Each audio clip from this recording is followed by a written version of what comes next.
great. I was at the park all day. I didn't even go home. Like, I don't even think my mom. That scouting report was so good. Now I'm really I'm open. Well, thank you. We appreciate it. Thank you. Have a good night. Let's chat again soon. Sounds good. Thank you again.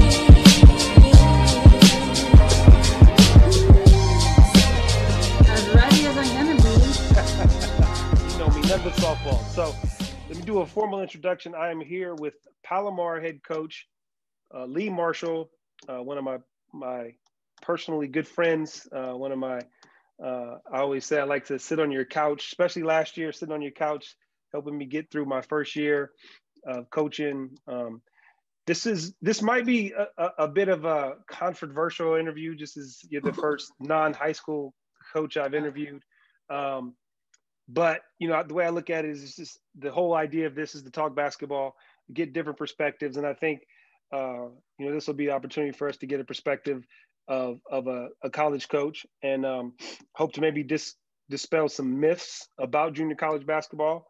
And hopefully this will be an opportunity for me to maybe talk to some other JC coaches down the road. You know, where did the game find you? Where did you find the game of basketball? How did it all start for you? I knew that was going to be the first question just watching your previous interview. So I tried to remember, and my memory is a terrible thing, but I was a latchkey kid growing up. You know, I was at home, just remembering like the boys that I would come home from school with and walk from the bus stop to the house.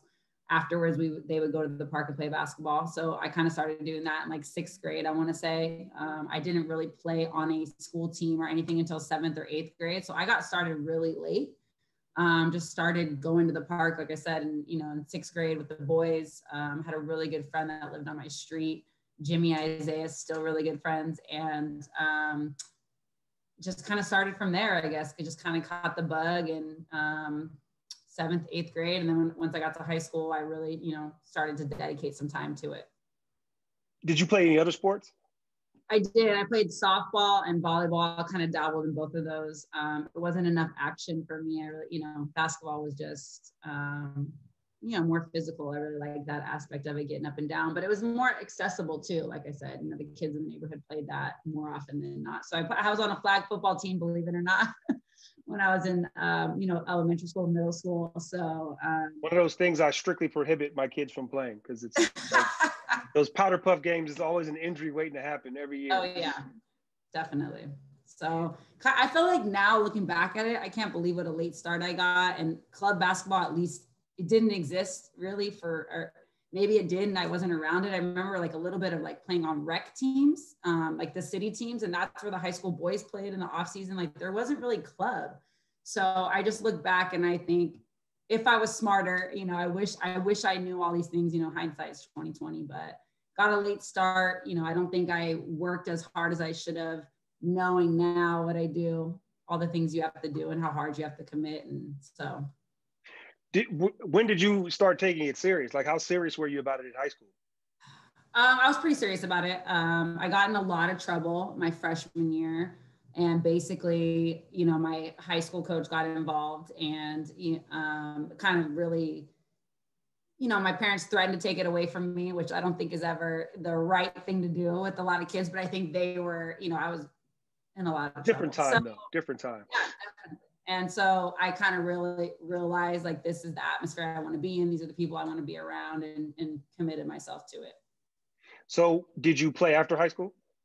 I did. I played at a junior college in Orange County in Costa Mesa, where I grew up, Orange Coast College. I played there for 2 years.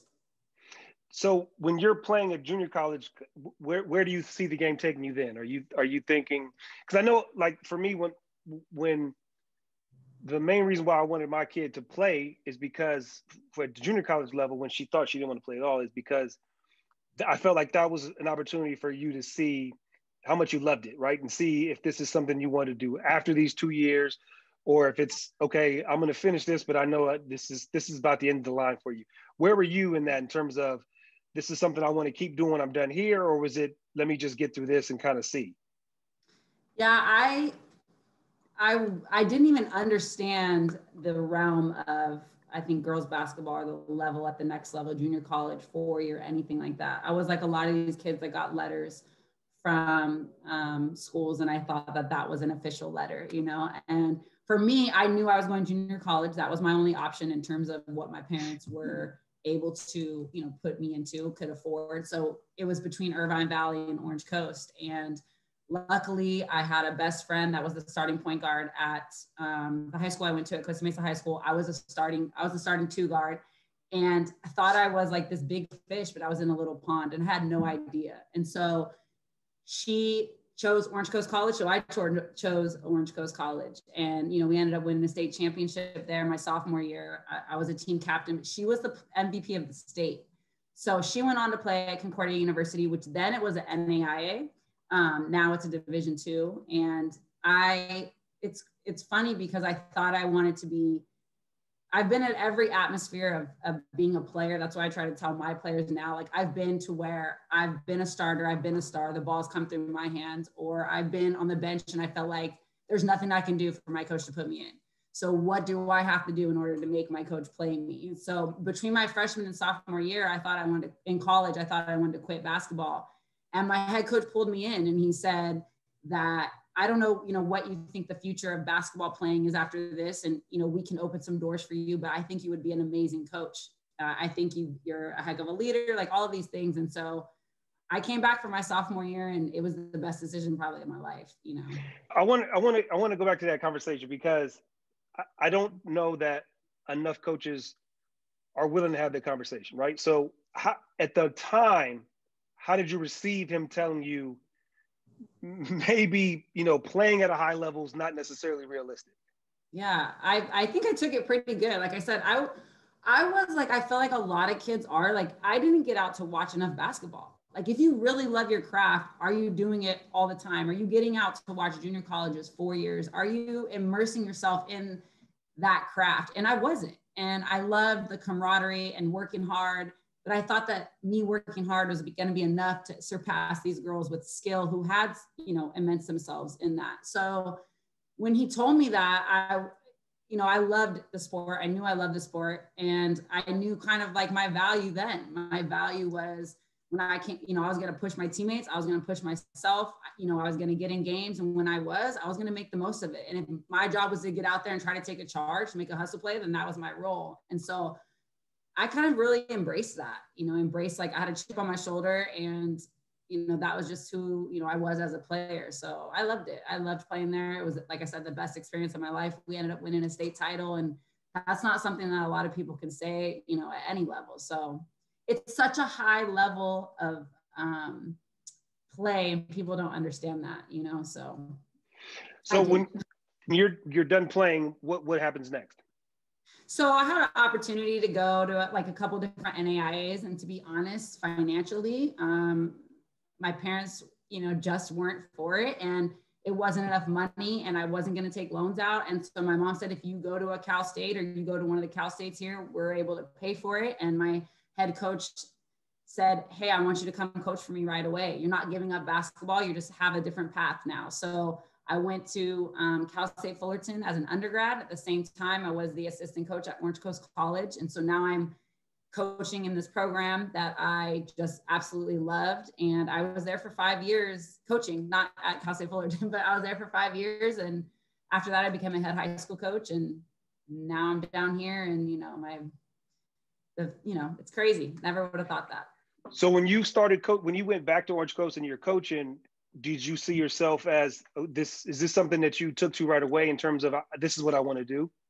Yeah, I loved it. And I mean, we all know, you know, I know, Chris knows, everybody knows, when you're an assistant coach and that role is so different from being a head coach. And it was so fun. The first year or two was hard in terms of I'm trying to coach girls that I actually played with or like that are 2 years difference. But I wasn't trying to get on them like that. You know, I was trying to guide them. Hey, I've been here. This is what you have to do. You know, coach is saying this. You know, you have to do what it doesn't matter what your high school coach tells you or your parents are telling you. You have to do what it takes to play in this program. And for each coach, that's different. And so my role was to try and help those girls find that, what the knack was, to be able to play hard, you know, regardless of skill. When you decided to take what was the high school? El Medina High School in Orange. So when you decided to take that opportunity, had other opportunities presented themselves before that, or was that the first opportunity and you jumped on it? Yeah, I jumped on it. They were 0-19, I think, the year before I took it. And I kind of just came to where, hey, I need to get some high school coaching experience. I've been, coaching at Orange Coast for 5 years as an assistant. I got a little bit of kind of some club or assistant coaching with Jason Flowers. He was at Santa Ana Valley High School, and he hired me, or was kind of mentoring me a little bit. And I knew I needed to get out and I wasn't going to be exactly what the OCC head coach was, because I'm not him. I have to develop my own style and take my own beliefs. And so I took the job when a lot of people told me I shouldn't, just like a lot of people told me I should never take the Palomar job. And it was a good experience. I was there for 2 years. When you were at Orange Coast, you said it was 5 years, right? Yeah. So walk me through the process. Like I know for me, I used to always study like I was a head coach. So I would prepare game plans. I would prepare sets. I would, always have stuff that, like, if I was a head coach today, would I be prepared? What was your process of an assistant thinking in terms of, you said you always knew you were going to need that experience. So what was your process in terms of studying or preparation for being a head coach in the future? And how did the coach there kind of help cultivate that? Yeah, Mike Thornton was the head coach there. Little by little, he gave me more responsibilities, and whether it was breaking down opponents, to where my fourth and fifth year, I was largely in charge of the defense, and I was a person in charge of the defense. And so understanding concepts like that, but I did a lot of scouting at first. I did a lot of grunt work at first. And that's where I feel like a lot of coaches, young coaches now, like even my former players that are trying to get into coaching and they get frustrated. And I want to say, we have to go through this. This is the process. You don't just get to jump into an assistant coaching role where you have all these responsibilities. So whether it was running the weight room, or it was, staying after with the girls for study hall, or breaking down opponents, I was writing scouting reports, taking over the defense, to where I was doing skill development in terms of, 15 minutes and whatever may be in that group. So he did a good job, I think, of growing me as a young coach every year and giving me something more, and maybe stuff I felt like I couldn't handle, and I had to find a way to do it. It's so weird because, well, I should say I'm weird, because kind of what you talked about the grinding, something that fascinates me, just, as a coach, I love to check a coach's Wikipedia page, right? So whenever like a coach gets hired, especially in football, because there's so many moving parts, but I love to see, a new coach gets hired, and let's say he was an assistant coach at Alabama, right? So I love to go to their page and go back to where it started, from when they stopped playing, whether it was high school or college, to like, they're the film guy, or they're the assistant defensive back coach, or they're the, they were the just an intern, right? And like, to your point, I don't think coaches realize you don't just decide you want to be a head coach. Like, there is a lot of sweat equity and handshaking and, grinding from one program to the next, and maybe following one coach to another school. So I think your point about just doing the grunt work is it's important to understand that it's no matter how young a coach may look, they grinded. They didn't get there overnight. And there's a lot of behind the scenes work that comes with, getting to the position of head coach. And not getting paid, because exactly. My 5 years at OCC, I was a full-time student, and then I went and got my master's degree while I was there at Cal State Long Beach, and I had another job because I couldn't live off of what I was getting paid as an assistant. And so when I was a head high school coach, I had another job. And so I think a lot of young people who get into coaching maybe have an idea, and I was told this my whole life, and I'm still told this today, but you're not ever going to make a good living being a coach. But when you're younger and you're a high school coach, you're doing those things, you aren't. You have to find a way to coach. Even at Palomar, I was coaching when I was adjunct. I've been here 11 years now. I was adjunct for 8 years, and I was coaching 4 to 5 club teams. And it was crazy, but it's all the little things that I think, maybe you look back on and it's flown by. But for a lot of these young coaches, they don't understand. It's so much part of like the process, even though it's so long. You were how long of the high school coach? How long did you do it? Well, I was there for 2 years, and I planned on continuing to be there, and I was applying for head junior college jobs you know, and I probably wasn't ready. And I applied for the Cuesta job. I applied for the Long Beach City job.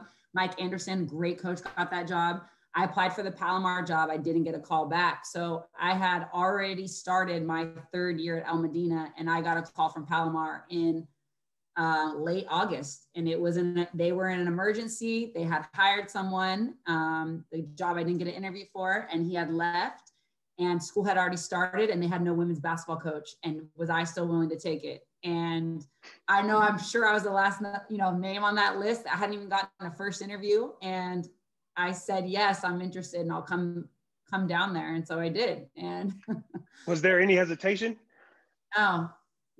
And my head coach, Mike Thornton, to this day, he talks about it. He told me, do not take that job. You are going to not be able to get that thing going again. You know, they had been a good program, a solid program in San Diego. They hadn't, you know, maybe had more success outside of that. They had been really good, but they had nothing there. Like when they called me, they said, we don't have any players. You're going to have to find players. You're going to have, and I did. And that was the hardest, you know, first 2 years or first year, but I took it against a lot of people saying I should have. And I don't know why I'm stubborn. You know, I still am stubborn. And so I'm glad I did, though. So I asked you if you hesitated, but then I read that when you took over, they hadn't recruited any kids. And like you said, school had started. So you didn't hesitate, but did you know what you were getting in for? Did you have any idea what you were getting into? No idea. I mean, they had told me, and like I officially was hired in September. So, you know, college starts in August. And so they literally had no one. And so I took one of the girls, one of the, you know, great players I coached at Orange Coast College, Courtney Ford, played at Division I after Orange Coast College, was like a 5'7" killer for them. Talk about size, and a JUCO kid that just had so much success. But as an assistant, and we set up a tent outside the Palomar like student union, and we just talked to every girl that walked by. And because they told me, hey, the first year we just got to have a program. You just got to float a team. I don't care what it takes. We have to keep this alive. And then this whole year you'll recruit. And so that's what we did. We had 3 or 4 soccer players that never played basketball before. We had girls that, I mean, it was frustrating, but it was a blur. We got through it, you know, and those are some great kids that I'm still in contact with today. And they're like amazed at the success we've had, and they're so proud. And it's really cool to see that as well. So knowing you like I know you, I got to ask. So you guys went winless that first year. Oh yeah. How again, knowing you like I know you, how did you manage that? Yeah, that was really rough for me. I mean, a lot of sleepless nights and really upset. But I had to find ways to measure success in different areas other than wins. And this was a team that if they could dribble with their strong hand, not even their weak hand, if they could understand the concepts of a 2-3 zone, like, and that's what we ran. And if we could get through a game, I mean, we had to forfeit 2 games that year because we didn't even have enough players to start a game. I had 2 girls tear their ACLs. I had just a ton of issues. And so a lot of games we finished before, you know, it was a really rough year, but somehow we got through it. And I didn't handle it very well, I don't think. But I think I got a lot harder on myself after those first few years when we started having success. So I think I handled it better than maybe I think I did, if that makes sense. I don't know. And so you get through that year. So you get through the year, where are you mentally in terms of, I mean, you said that you started the recruiting process during the year, obviously, but are you super motivated to like try to recruit? Like where's your mindset after that first season? Yeah, I'm really excited. I've gotten out some kids. I got Aaliyah Pickney from Mount Carmel, who ended up being just a heck of an athlete for us. Ashley Witherspoon from Mission Hills. And we got some kids that just bought into this idea of brick by brick, being able to build a foundation of something, and it would be their own, you know? And so we were really motivated. And so that second year, I believe we won 6 games. I mean, and then that third year, you know, we went to the Sweet 16. We were the 15 seed. We beat number 2 Ventura. I mean, it was a whirlwind. The third year we won our conference. And so we just kind of got it going, I think, a little bit. What are you selling to the kids? I mean, you touched on it, you know, building it brick by brick, but it's hard. I mean, what are you selling the kids after a winless season? How are you getting kids to buy what you're selling? Just being like, just explaining who we are and how we're different, because I can't say, hey, you're going to play this amount of minutes. I've never done that. I'm not going to promise you a starting spot, but I'm going to promise you that you're going to have the opportunity to, number one, be in a program that is going to demand you to work hard. And whether kids realize it or not, they want that discipline, they thrive on it. But being able to create something that's your own, this is your team. And so what is your legacy going to be? What are you going to be known for building at Palomar? And so that was kind of the biggest thing that we talked to them about and getting them to understand. And I think they really embraced that. And how did you start to see, what are the moments when you start to see it, like, you know, you're winless, right? And then as you start to develop, is there like a moment where, you know, sometimes it's a game, it's a practice, a team fight. There's always like something that you kind of triggers, like, okay, we're turning the corner. Was there something like that? I just think the late in the second year when we had some of those players as freshmen and them being just us having close games to teams that we probably shouldn't. I mean, we only won 6 games, but we still had some games that we should not have been in. And then by that third year, I mean, I don't remember a certain specific moment, but just, I remember sitting on the bench, you know, with Chris and Damien. And so they came along in my third year. And, you know, I'm sure everybody knows, you know, Damien Cephas and Chris Croce are my 2 assistants, have been with me now 8, 9 years, whatever it's been. And then just saying like, we're better than this team. You know, we never would have said that. And just, you know, things like that, to have like that understanding of who we are and the style of play, and being able to translate that style of play and watching it start to happen. You know, that started to happen over the years. I can't think of like one specific moment. How long did it take? I mean, you said you had kids who didn't ever play, and the style that you play, the style I like to play, requires kids to understand how to play basketball. And we talk about how simple that concept is, but there are a lot of kids, and frankly, some coaches who really don't understand how to play basketball. So how did that transition occur where you're actually able to implement the style of play you want, as opposed to just, you know, teaching kids how to dribble or the rules of the game? Yeah, I think the second year we were doing more schematic things, but particularly in the third year, really being able to put in a get up and down, run and jump type of style, and understanding rotations and understanding like the basic concepts of, you know, help side defense and where we should be, you know, whether it's the full court or the half court. So I think the third year was really when we started to see being able to implement more things, to be able to make adjustments and make changes, you know, during a game. That was huge, because those first 2 years we would have to practice something for 2 to 3 weeks to be able to, you know. So how would you describe, not to me, of course, but how would you describe your style of play? What would be the meat and potatoes of what you guys want to do? I would say to play fast, you know, and to get up and down. And I think that it looks chaotic, but it's controlled chaos. And so there's triggers, there's an understanding of what we're looking for, but we're trying to score quickly, and we're trying to get up and down on defense and wear you out. We're trying to wear you out mentally and physically in every aspect of the game. If it's on the sideline, if it's in the full court, it doesn't matter where it is. And so, you know, whether you realize it or not, you give up a lot of control when you are embracing playing that way as a coach, like a lot of control. And so we're not gonna, you know, run a set. I'm not gonna tell you to go to A, B, C spot. You have to kind of adapt and understand where to go and make adjustments on the fly. And so I think that's all part of becoming a great basketball player. It's just something that I'm not used to, where if everybody doesn't touch the ball in possession, I think it's a bad possession.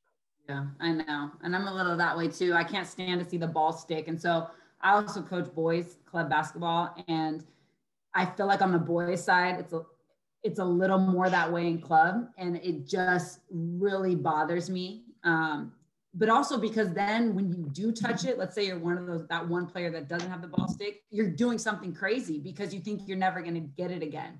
So for me, it causes more chaos than it would if you would, reverse the ball. I played a 5-out motion. And so I've kind of adjusted now a 4-out, 1 in with a little bit more dribble drive. I still like a lot of motion concepts. So I think it's a little bit of a hybrid offense. And that's changed over the years and evolved, but I agree with you. I can't stand to watch the ball either get the air dribbled out of it or it just gets stuck in somebody's hands. And I think I have to understand that this is something else I talked about a lot with Marlon, because when you try to see it implemented, you feel like, ball reversals and going opposite and, making a quick decision. In my mind, it seems empty. But what I took for granted is how hard of a concept that is for kids to just simply go opposite, right? And I've talked to some of your players that it was foreign to them. There was a couple players that I've talked to that are part of your program. They've told me that there was things I didn't even understand about basketball. So how hard is it to like, again, I take it for granted because I don't personally think it's hard. How hard is it for you when you're coaching these kids that are never exposed to maybe a motion offense, to teach them to kind of get out of those isolation habits? It's hard. I think they want to do the right thing, and they come and I think like all of us, myself included, that age, my age now, we think we know it all and they think they know best. And that's not how they were taught. And, well, that's okay. To be able to understand, we want a full ball reversal. We want to get that defense loosened up a little bit. And so once they understand maybe the particular reasons why, but it is hard. Like you said, it's hard for them to go opposite of where they catch the ball. It's a crazy concept. They want to go. I say it in my sleep. Yeah. I say it in my sleep. Yeah, I don't understand it. I was watching a game with my freshman point guard. I don't know what we were watching. Actually, it might have been at a camp. We were at a camp in Vegas. That's what it was.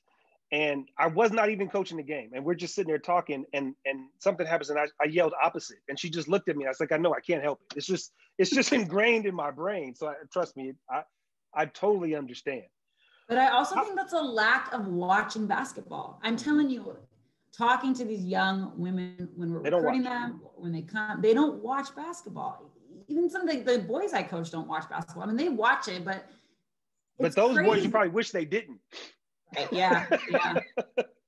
They all think that they're Steph Curry with the fallback 3, even though that's kind of gone away. Now they're doing some other stuff. But get into this. So what would you say is the biggest misconception about junior college basketball at your level? Yeah, I think that, again, because of lack of getting out and watching it, they don't understand what a high level of competitiveness it is. At the high caliber programs, you're going to find some very elite athletes. You're going to find some elite basketball players that are at junior college for, it could be academic, it could be financial, it could be personal, it could be they're lacking, they have to get that, shooting off the screen better, whatever it is to hone their skills. If their goal is to earn a scholarship, it's a great avenue. And the caliber of players that you're going to play against or the level of competitiveness is so high. And I think a lot of people, and not just players, I think their parents don't understand. I think that they don't know that the classes that you're taking in your first year or two at Palomar are the same classes you're taking in your first year or two at UCLA. You're taking your general ed, your histories, your speech 100, your intro maths, whatever it may be. So there's, for some reason, this misconception. It's weird to me because I didn't grow up like that. And I don't know if it's this area, Chris always says it's more San Diego than, I don't think it is. I just think it's, you don't know what you don't know. I know you've heard that from this house before, but it's true, so. I think the thing that you said is the key, and this is the thing I try to preach to kids, is you said, if your goal is to get a scholarship, or if your goal is to get a degree, if your goal is to get a degree, I don't think that basic concept of, let's say, 90% of the girls that are going to play college basketball, their goal should be to get a degree. And if your goal is to get a degree, why are you making strictly basketball decisions? I think that is you could, like a lot of these kids who are, they're dead set on a Division I school, right? You could probably ask those parents, do you think your child has the opportunity or the ability to play professionally? And most of them would probably say, I don't think so. So then my question would be, then why are you chasing this unattainable college Well, the answer is usually for clout, right? To be able to say I'm going to this university or that university. But I always tell kids, the degree you get after 4 years, it doesn't say you only went there for 2 years. It says the university of whatever. And I think it's just a stigma that for some reason we can't get past. I know. And, I just think everyone has their own path. And like you said, I went to a junior college. I graduated from Cal State Fullerton. I don't have, my degree says Cal State Fullerton, but I also think it's the not knowing. I think it's not understanding let's say it is a basketball decision. Well, then what level is recruiting you? Because I think a lot of these kids think I'm a Division II, I'm a Division I player. Well, are those coaches recruiting you? If you're being recruited by Division I players, you're right. You probably are a Division I player, are you? So that's a big thing too. And it's good to have these goals. It's great to have these dreams, but you have to be able to adapt when maybe those things aren't coming to fruition. And are those your goals? And like you said, what's the end game?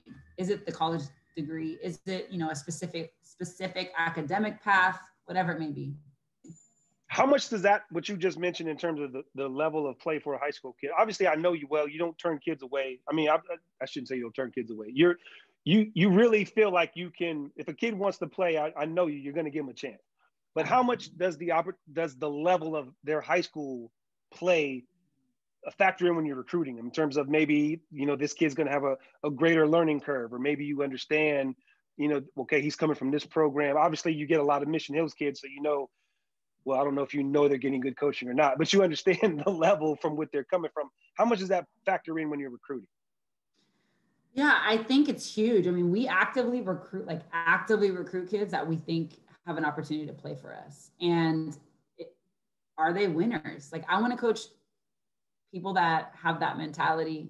Do they have that competitive mentality? Are they getting after it? Are they allowed to walk around and they're not playing anybody, so they're winning that way? But the mentality is different. So definitely looking at programs that have really built themselves in this area.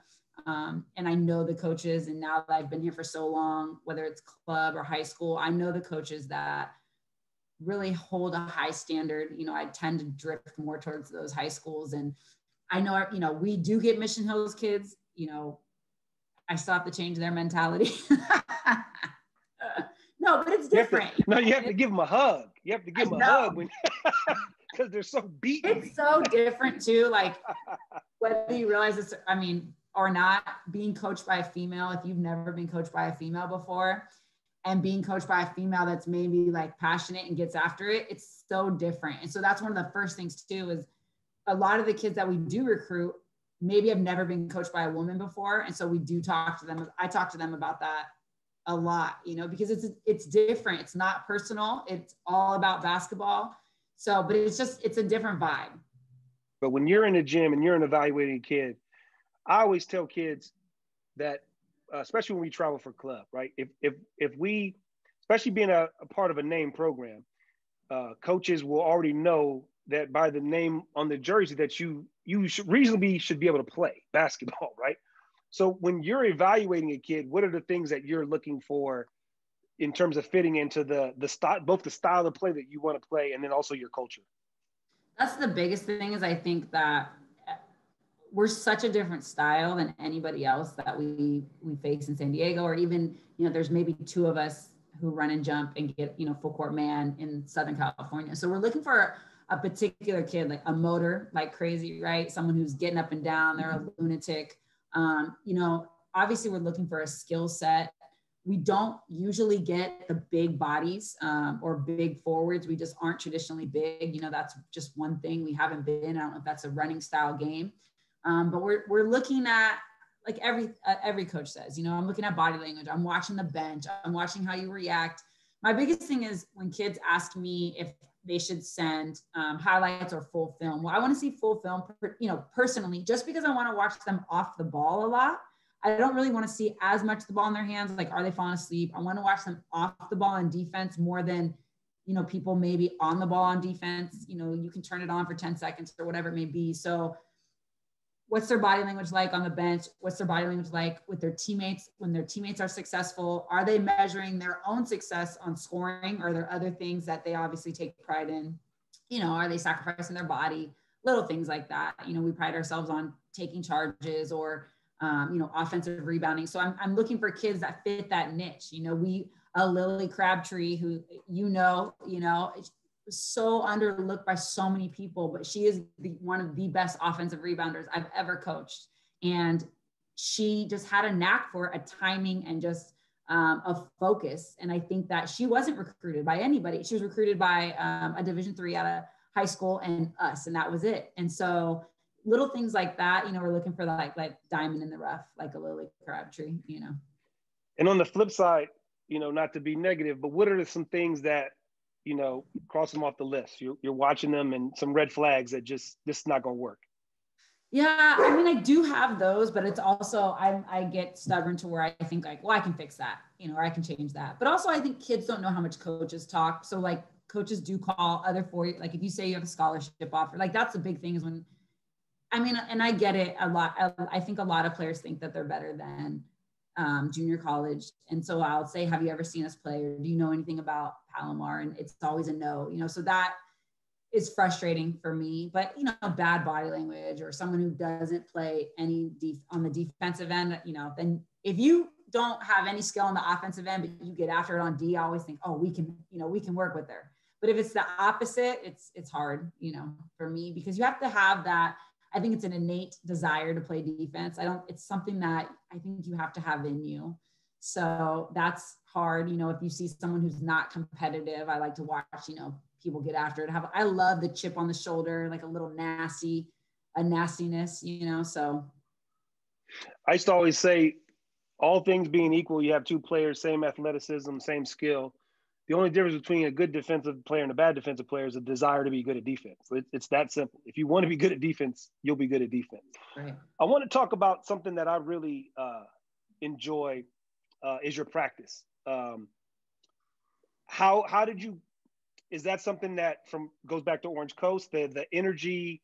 I know you're big on keeping stats, the pace. Talk about your practices and kind of how, you know, why that's so key to your program success. Yeah, we have something that's called a hustle chart that I'm sure a lot of, you know, schools have, and we chart all the little things that we think are hustle, and the girls really buy into it and they compete. So every day is a competition individually and then as a team that you're in. And so there's all different kinds of ways you can get on the hustle chart. You know, we do, there's expectations or things that we suggest, and then there's demands. And so one of our demands is obviously you're going to get up and down, you're going to get after it, but also that you echo, you talk. And so we're lively, you know, we're focused. I think you're not going to be saying things unless you're engaged. So I think that helps the engagement. But that started at OCC, we charted some of that stuff. That started also when I was coaching with Jamie Croy, who's married to Rick Croy, who's the head coach at Cal Baptist Riverside on the men's side, super successful. Just that desire, that get after it. A lot of that comes from coaching with her. She coached me as well when I was at Orange Coast. When I played, she was the assistant. So we have a great relationship, and just kind of picking up little things like that as the years went on, and really getting the buy-in from the girls and seeing how much they enjoy.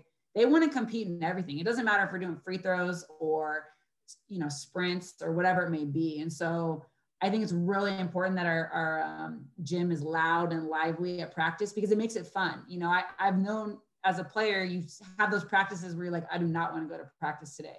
And I'm not saying they're not going to have those days, because they are, but I think they love, like when they get into shell drill and we have the same teams, and every Ask Taylor, you know, is they would sing shell drill at the beginning of every practice. Yeah. I've seen it. So that we would start with shell drill because they wanted to compete and get after it. And so they find a little bit of fun in that, because it's not all fun. You know, I tell them that it's not always going to be fun. It's not fun. It's rewarding. It's not fun to wake up at 6 a.m, go to weights or class or whatever it may be, but it's rewarding. And so they kind of have to have a little bit of both to be able to, you know, work hard every day and be dialed in.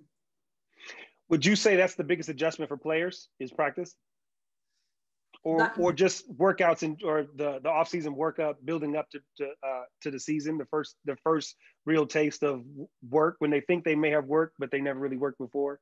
I think they're in, and we tell every kid that we recruit, we're really honest with them, whether they've known us forever, they don't know, or even if they played, you know, for Chris or Damien, is you are going to probably be in shock the first 6 weeks of practice, just because, and it's not, we just drop the balls and run. We don't do that. You know, I really believe in conditioning through basketball drills only.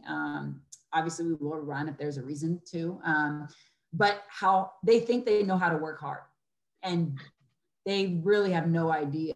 And so our style of play, I think I hope it looks fun. It's fast, right? But you have to be able to do that. So how do you do that? You have to practice it every day.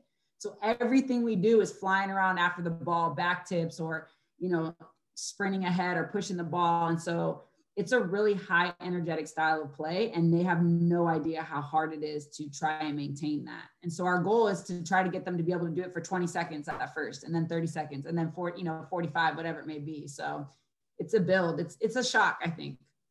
Is there an attrition rate? Do you lose a lot of kids? Yeah, I'm sure. I mean, a couple kids. I think when we first started getting it going, we had a lot more kids that, I think you see this more on the men's side too. No knock on the guys, but they all think they can play basketball. And but the girls, you know, we do lose a lot, like kids that, yeah. I think we tell them, if you aren't serious about basketball, we're not the place for you. Palomar isn't the place for you. I'm very serious about it. It's my craft. Like, I stay home, you know, trying to continue to build. I coach club, you know, forever, even though I don't need to anymore. And I coach on the boys side. I just want to continue to grow. And so if you're not serious and you don't love it, and there's going to be days where, like I said, it's not fun, but it's, you know, you got to love it. We're not the place for you. And so there will be some girls that are like, this isn't for me, or maybe this style of play isn't for me. I didn't realize how hard it is, you know? And I think I hate that, but you know, Chris and Damian, cold-blooded. Yeah.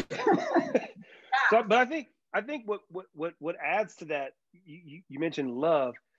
I think, and not to be the old guy, but I think social media, it tricks kids to thinking that they love it when they don't. Like, they love the social media aspect of it, but not necessarily the work. And like, everything is ball is life, and, you know, there's stuff that, you know, looks cool, but the work is hard. And I think, you know, and I think, to me, that's why I think more kids should go the JC route, because you don't realize, if you don't really know if you love it or not. Like, if you've been at a lax high school program, you know, and it's not very demanding, and then you think, okay, I love this, but like you said, you're not really playing tough competition. You're maybe not really practicing that hard.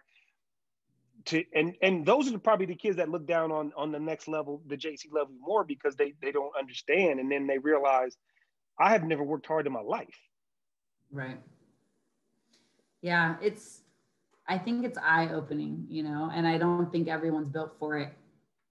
And I think it really reveals a lot, you know, like we always hear, you know, adversity is going to reveal character. I don't think it builds it. I think it reveals it and what you're about. Now, I think you can work on being resilient. I think you can build being mentally tough and being hardy, but it takes work, and it really takes being uncomfortable. And a lot of these kids, like you said, whether it's social media, as soon as they're uncomfortable, they want to stop. They want to be comfortable right away. And that's, if they don't get enough likes, they're going to delete the photo and repost another one, or it's all of these things that are connected. Instant gratification. Right. So it's hard. Your perspective in terms of having coached high school and then JC, there's probably a lot of coaches that maybe, you know, have aspirations to take maybe the next step to JC or the next step to a 4-year. What would you say are some of the biggest differences maybe you didn't know between high school and junior college? Oh man. See, the thing is when I coached high school, I coached in a lower socioeconomic area. And so there wasn't a lot of parent involvement. And so I think that it depends on the area as well. But I think a lot of times in high school, you are used to your parents helping out more. You're used to maybe having some more involvement. And I think at the junior college level, depending on maybe the area that you're in as well, or the style of kid or the type of kids, is maybe the lack of support and the lack of resources that a lot of these student athletes, whether it's food insecurity, home insecurity, you know, there's a reason they're with you. And I'm not saying it's always that way. You know, there could be other things, but academic resources. And so being their advisor, their mentor, their, spiritual guide, whatever it is, all these things. I think you encompass that as a high school coach, but I think it's even to a whole nother level at the junior college level, because you only have them for 2 years and you are trying to move them on academically. So they've got to be on track and they've got to stay, focused and dialed in on their schoolwork, especially, but basketball too. Obviously, we're living in some crazy times. You've talked me off of my social media ledge, and I was doing really, really good. I was doing really good. I was proud of myself up until, last or 2 weeks ago. I'm trying to dial it down. But seriously, I know you're not somebody who's going to really put it out there, but I also know that behind the scenes, there's a lot going on with your program in terms of, marches and walking. So not getting political, but just how is your team and your approach when it comes to, your players getting involved in kind of, the movements for social change that we're seeing right now? I think that the biggest thing is what I say to them in every aspect of their life is don't talk about it, be about it. And so I think, what are we doing for our community? Are we embedded in our community? What are we doing to better our community and education and understanding and all of those avenues, I think, that play a part in this. And so I think it's been really important and eye-opening to listen and learn, and for everybody to be willing to learn and listen to each other. And we've had a lot of talks, and but more than talks, I think it's really important, like I said, for us to get out and give back. And before COVID and when we were able to get into the schools and be around, I think, the younger generations, I just think education is key, I think, for all of this, to understand that we can impact our community and that's the most important thing, rather than posting something on social media. I try to talk to them about it, and that's great that I love it that they want to be involved. I think it's important, but let's then really get involved. Let's work food drives. Let's get out and collect food. Let's get out and give back to the homeless community, things like that. So I think it's really important for us to really be about it and get out and make changes. And whether it's women empowerment at Palomar, which is a movement that we're involved with, whatever it may be. You have a very, the sport in general is a very culturally diverse sport, but you obviously have a very culturally diverse team. You said you guys had talks. Were there any tough conversations, or was it just open dialogue, like you said, just listening? Tons of tough conversations. And I did a lot of listening and listening to our student athletes. And, and like we haven't posted about it, and just because I'm not that way, and maybe I should do that so people know and understand how important it is and how important I think it is. But we had each player would come to us with whether it was a different speech, a different movie, a different documentary. And so we would meet on, Zoom and discuss it. And we would, we went out to Oceanside and we protested together because the girls wanted to do that and they thought it was important. And I agree with them. And so there's just different avenues and different things that we've done and different areas that I think the girls and myself think are important. But it's been a ton of tough conversations and a lot of tears shed, and then a lot of laughter, but a lot of learning on my part as well. And thinking that I know it all, and then just learning a lot and being shocked at the things I'm hearing, and being disappointed. But then on the other end, like really loving and being excited for what I think the future could be as well. Last season was derailed by COVID. I talked a little bit about it when I talked to Chris in terms of just the kind of how that process went of being at the Elite Eight and then not playing. Kind of give me your perspective of just kind of how that whole day went, the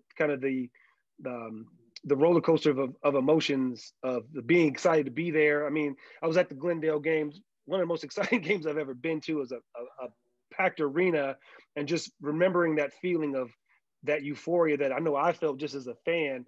And then obviously, less than a week later, kind of, your worst fears. Kind of walk me through that if you could. Yeah, it's such a blur that day.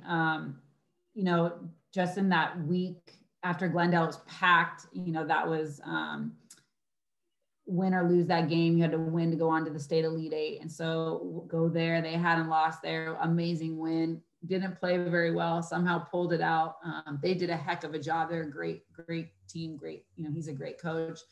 And then we get the news that we're not going to be able to have any fans, which it was so upsetting for a lot of our parents, for our athletes, for us. And then, my parents were going up there as well. And then to get there, luckily we had our Banquet of Champions. The men didn't because they were the day after. So we I didn't realize that. Yeah. So the girls got to experience the Banquet of Champions, which is really cool because you watch former coaches and players go into the Hall of Fame. So there was a couple players that came and talked, and then you watch each team gets presented. And so we're one of those teams that gets presented, and you go up there and the girls get to dress nice and have a great dinner and be honored for getting to the state Elite Eight. It's an honor. And then the next morning we actually got our shoot around. And so we're at the shoot around, and, I have a really good friend. It was at West Hills Lemoore, and she's the head coach at West Hills Lemoore. And then she got the phone call right when we were done with our shoot around. Our red shirts can't even go to the shoot around. So we were FaceTiming them so they could be a part of it, because our red shirts are so embedded in our program. I think a lot of teams, and this isn't right or wrong, the red shirts are different. They have work or they don't practice. Our girls are at every practice, every game. They do everything except play. So they travel with us. We pay the extra money for them to get the same experience, because then the next year they're going to come back and they're expected to do the same thing. So they were, we're FaceTiming them, and then we're leaving. I get told that I tell Chris and Damien, we have to call our red shirts on FaceTime. I couldn't even tell the girls. I couldn't talk. So Chris had to tell them, because I knew if I started to tell them, and it was a mess. I mean, I remember how mad Taylor was when she found out that they couldn't go. So it was really, really hard.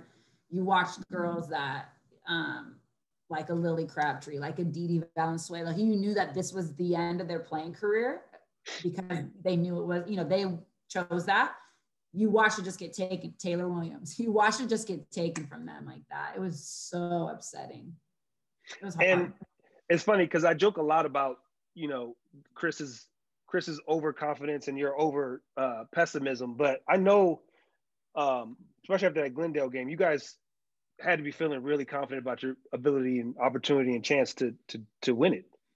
Yeah, I think that I never think we're gonna win, as you know that, but I do. But I think that team was not the most skilled team I've ever had, but they had it, whatever it is, they had something. And when they were on and they played together, it was really special to watch. And we were feeling good about it. We had a great week of practice, and that's typically for us, at least for this team. It wasn't like we were a, crappy practice the night before and then come out great. This team was pretty consistent. A couple losses that we had bad practices and we weren't dialed in, and we had a great week of practice. It was just the feeling of the girls. So that was rough as well, because I feel like we were playing the 1 seed from the North. They're a great team, but I feel like it was anybody's title. And I can't imagine the thing that I've my big takeaway from all of my interviews with coaches during this COVID time is nobody, as coaches, we all lean on our mentors. Hey, how would you handle this? Nobody has any experience of what we're dealing with. So there's no speech that you can hark back to tell these kids that they're not going to be able to play in a state championship because of this virus. So, I mean, how hard was that just to try to even talk to them? Yeah, it was really difficult, and they didn't understand. But the thing was, I didn't understand either. I'm not going to pretend that I was like, hey, this is just what it is. I was extremely frustrated and didn't really understand, I think, the level of it. And we were going to keep them out there that night. And then we started to get even more worried because the more places were shutting down. And we didn't know what was going on at the time. All I could think was, I'm going to get stuck with 20 kids and their parents, they're not going to be with their families, and it's going to be chaos. So we ended up like going to lunch as a team. It was a mess. They were bawling, crying in the restaurant for 2 hours. And then we drove back, you know, for the 4-hour drive or 4.5-hour drive. And, you know, each band had a different experience driving back. I think each band had like a really special, like, it was special, you know, when we got back. All the stages of grief. You guys are going through all the stages of grief. It was. And when we got back, you know, it was devastating because each one of them came up to me individually and hugged me, and they were bawling, crying, and, you know, telling me that, you know, they love me. And of course I love them, you know, and it was really hard. It was hard to leave the parking lot that night. We had a really hard time going our own ways, all of us. So let's talk about the craziness that has been this season. How are you guys managing again, anybody who's watched these know that the thing that I struggle with is we're going to play, we're not going to play. We're not going to play, we're going to play. Obviously you guys know your status and you kind of knew it rather early. How have you been managing, say, the last 8 months of the not knowing, the trying to keep in shape? Like what's going on? I'm not handling it well, to be honest with you. I mean, you know me, but I'm really type A, organized. I have a calendar, like everything. So this uncertainty has really, really affected me as well, and bothered me. But, you know, we do know. And so I think the hardest part was the not knowing thing. And so I think finally finding that out it's not comforting at all, but at least I know now, okay, this is the goal. So doing everything we can, you know, to treat this for everyone as a redshirt year. This is the year that you hone whatever skill. This is the year that you get in shape. This is the year you get stronger, you know, Zoom or individual workouts, whatever it may be. But it's been hard because at our level, we've lost kids to having to work. We've lost kids from, they're not able to cross the border.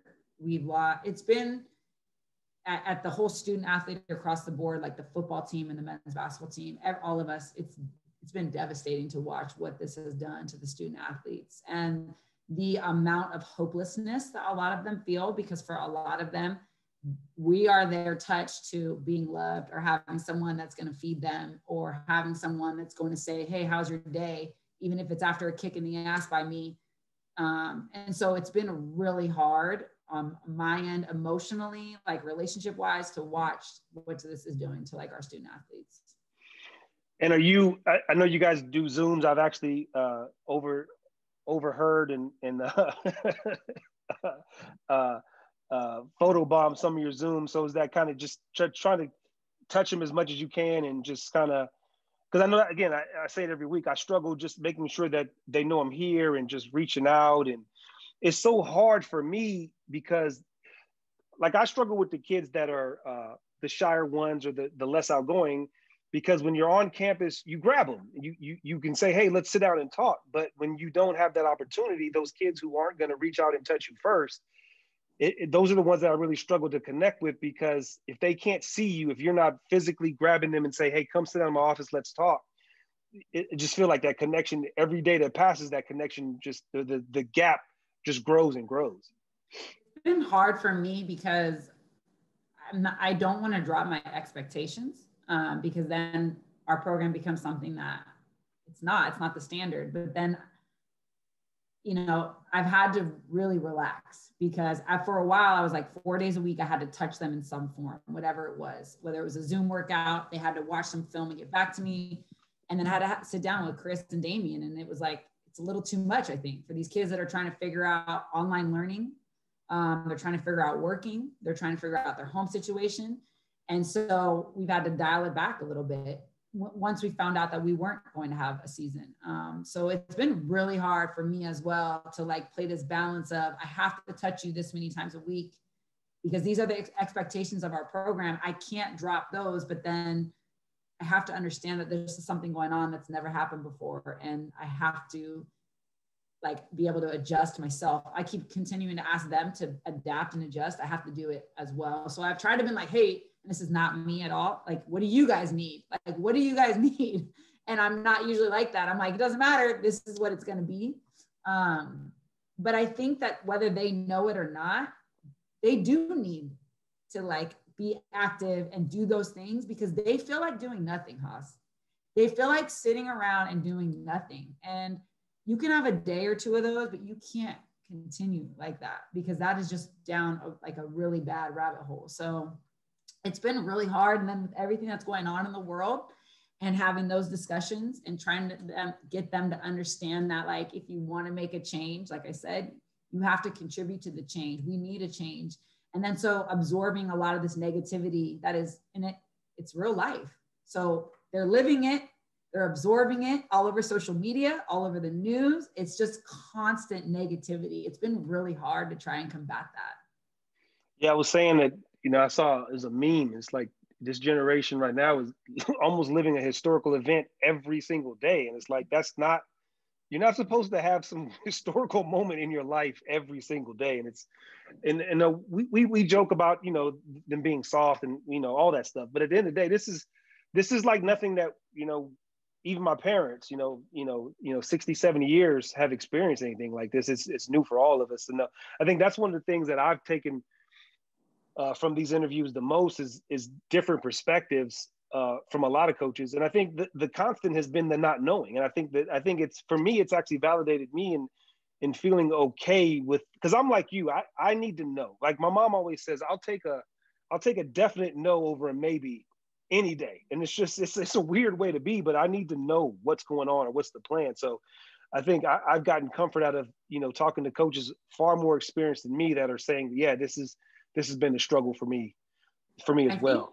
I think the biggest thing that I try to tell them, myself, I need the reminder all the time. And I've been saying it for years, but it's in the time we're in is like control the controllables, like worry about the things that you can control. And that's been really hard because a lot of the things that we're seeing are devastating, are upsetting, it's painful, and then you feel helpless. And so control the controllables, you can control how you react, you can control what you do, how you give back, how you treat someone else, the changes that you want to see, what are you going to do, so that's been like a lot of talks that we've had as well. But also for myself, control the controllables. I can't control this COVID atmosphere that we're in. I can't control that we're not going to have a season, but I can do everything we can to prepare us, to be ready and stay ready so we don't have to get ready. And I'm almost done with you. I'm going to let you go. I know I'm taking a lot of your time, but because I think this will also help dispel the maybe the negative stigma coach that goes with JC. Walk me through the process of a player. They're done with their 2 years. They had a successful 2 years. There is interest in them playing at the next level. Kind of walk me through your role in the process for helping those kids maybe play at the next level after they're done playing with you guys. I think it's important for them, whatever junior college they play at, I'm not even talking about Palomar, is to be in a competitive atmosphere. So I think that four-year coaches know what those programs are. They know the style of play as well. Does it translate to their style in terms of, are you maybe in a zone and they run a zone, or do you run a lot of different things? Are you interchangeable? Are you, the more things you can do, the more valuable you are. Obviously, what are your grades? What are your academics looking like? And so all those things are really important. For us, the recruiting process is a little bit different because, high school has a signing day. And if you're not, offered and signed by this date, JUCO is not like that. It's different. And so, we have showcases that we play in. We have a high caliber schedule. And we know schools are going to get out to see us versus East LA or Mount SAC or LA Trade Tech. I mean, we play these like I said, these traditionally powered teams. And so our goal is to get our kids on to the next level. And if that's just academics, if someone doesn't want to play basketball, that's still my goal. My goal is to make sure that you are transferring and getting out of here. If that is athletically, I want you to go somewhere where you're wanted. So a lot of these kids, I think, same with our kids that get recruited or kids that we recruit, is where are you wanted? There's coaches that call you every week and really get after you. And there's coaches that don't do that. And so the people that get after you and where you're wanted is where they see you going to play, going to make an impact. And then the last thing I would say is once they get there, the biggest thing is when they call me and they're crying about playing time, my thing to them is make your coach play you. I'm not going to sit here and say, well, I don't, your coach is making a bad decision. We'll make your coach play you. What's important to the place you're going is maybe not what was important to us at Palomar. And so have you watched their style of play for you recruits, whether it's from junior college to 4-year or high school to 4-year? Do you see yourself playing in that style? You know, academically, do they have what you offer? A lot of student athletes that we recruit don't even know that if they offer their major or anything like that. So those are really important things, I think. Do you see yourself in that culture? Do you see yourself getting better as a person, as a player, as a student there? So that's huge. Are there, again, tough conversations where a kid may say, I want to go here, and you say that's not that's not the move? Yes. I think that one of the biggest things is, above everything, I'm honest. And so with our student athletes, I'll have them, if there's someone that's serious, hey, give me a list. You know, I want to know kind of where they're thinking too. And there'll be some schools on there that I'll say, look, I'll reach out to them, but they've seen you play. They've been in our gym 4 times, you know, they've seen you. And so obviously maybe you're not what they're looking for. Now I'll reach out still, but I think this would be a better fit for you, or this style of play, or to be honest, going out of the state of California, which is not so impacted. These 4 years are impacted. Everybody wants to come to California. So if you're open to going out of state, it really opens things up for you. Do you get a lot of, I mean, I know with the junior college, there's not a whole lot of traveling outside of California. How do you guys get a lot of interest from out of state schools? Yeah, we do. You know, we'll create like a connection. We had a connection for a while at Our Lady of the Lake, which was in San Antonio, which was NAIA D1, but they were in the Final Four, Elite Eight. I mean, we sent a kid there. We sent 2 kids there over the years, and they've continued to recruit our kids. And so things like that will happen. You know, we had some connections in Colorado, and so the coaches will move on. And as they move on, you know, we had a connection with the coach in Texas, and she ended up getting the Humboldt State job. And so we've sent her some kids at Humboldt now. And so throughout the years. And so that's just the coaching game. You know, coaches will move around, but it's also, like I said, a lot of us talk, as you know, we know, different coaches, and I'll call them up. Hey, I think I have a kid for you. And that's the thing. I hope that I've developed a reputation of being honest with coaches as well. Because if they'll call me and they'll ask about a kid, or if I think, and they won't even call about my kids, they'll call about local high school kids. They'll call me about, have you seen this kid? I'll get calls every year from a Division I and say, tell me the top 3 shooters that you faced in Southern California junior college, because we need a shooter. And I'll say, oh, did you see the East LA guard? Have you seen the girl at Moore Park? She's unbelievable, And so I'm not calling these coaches for my kids even. I'm talking about other kids. And so I don't think kids realize how much that happens as well. Just know that it happens. So I've taken up a lot of your time. You said you were going to be born. I knew you weren't going to be born. This was boring. Sorry. No, this is exactly what I thought it was going to be, and what I hoped it would be. It was very informative from the position of a different level, seeing high school basketball, from your unique perspective. I had 15 million other questions I wanted to ask you, so that means I'm gonna have to save those, and I'm gonna have to get you back on here. But on a personal note, this is where I'm going to be biased. I appreciate everything you've done for me in terms of just helping me as a coach. I cherish the time we had a chance to work together with EB. I told you this before. The thing I really want to commend you for is, and you touched on a little bit in terms of the diamond in the rough, or being able to find a kid that you think you can fix. I think you really undersold that. Too often, coaches will only look at what a kid can't do, right? So if a kid can't shoot, then I don't like that kid, they can't shoot. Or you can't always evaluate a kid based off of their warts. And I think what you've really done, and again, speaking to my kid, she had tons of warts. Everybody said the things that she couldn't do. I told you she couldn't score. I told you she wouldn't score. And I know that's why a lot of coaches didn't show interest. And I'm not bringing this up in terms of my kid. I'm bringing it up in terms of, if you only recruit kids based off of what you think they can do, then what are you doing as a coach? Like, I even argue with 4-year coaches where I don't know that they can play at that level. Where they're a high school senior, it's your job. Do you have any onus on coaching them to be able to play at that level? Or are they supposed to be ready-made to play at your level right now? So I think I've tried to kind of model a lot of my behavior based off of the time I spent with you, and kind of admiring you from afar. So just wanted to tell you, how much I appreciate you, and how much you probably don't even realize how much your fingerprints on me when I coach, whether in high school or club. So just salute and thank you so much. Toss, I really appreciate that. And then I think what you're doing with San Diego Hoops Report, and like you said, you know, when I'm trying to build a relationship, because I think we want the best for girls basketball. That's it. Like, I think that's the biggest thing, though. It's not about us as individuals or about, you know, Mira Mesa or whatever it may be, Palomar. It's about bettering San Diego girls basketball and really like believing in that and wanting these girls to have an avenue. All right, Coach. Well, thanks again for your time. I'm sure we'll be chatting here in the next few minutes or so, but it's always a pleasure. And again, appreciate you doing this for us. All right, Haas. I'll talk to you soon. I'll talk to you later. Bye-bye.